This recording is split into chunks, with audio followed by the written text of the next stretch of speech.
Trade-kan waa live anigii ardada si wada jira ugu jirnaa waa NY session 26 September live trading-kii aan sameynayna weeye sida aragtaan waxa weeye target-kan waa 123 bib asalkeennana waa 20 bib kaliya ilaa maal iska leh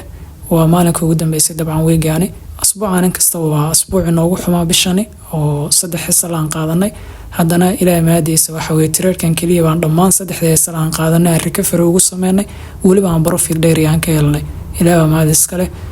maadaama target-kana saaragtaan uu yahay 123 bib dhammaan 3 los aan qaadanay marka la isku darana trade-yadii hore waxay isku hayeen 83 bib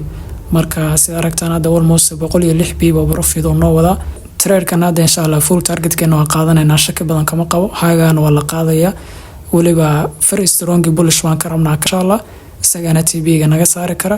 runtiina waxa weeye haddii aan full target-keen la helno waxay ka dhigan tahay in asbuucan isagoo xitaa aan losses qaadanay haddana si qurux badan aan kusoo xirnay ilaa baan ku mahadsan marka next week insha Allah October-na ay wax way bilaabanayso waxa ka rajaynaa insha Allah in bil fiican ay noo noqoto si September oo kale dhammaan report-keedana Telegram-kana ka heli kartid annagana soo gudbin doono insha Allah sida arkaysaan ugu dambeyn trade-ka full target-keena uu naga saaray intii ay sheegay waliba candle-ka si nadiif oo qurux badan oo strong oo u dhaqaaqay walina aad aragtaan inuu si dhaqaaqayo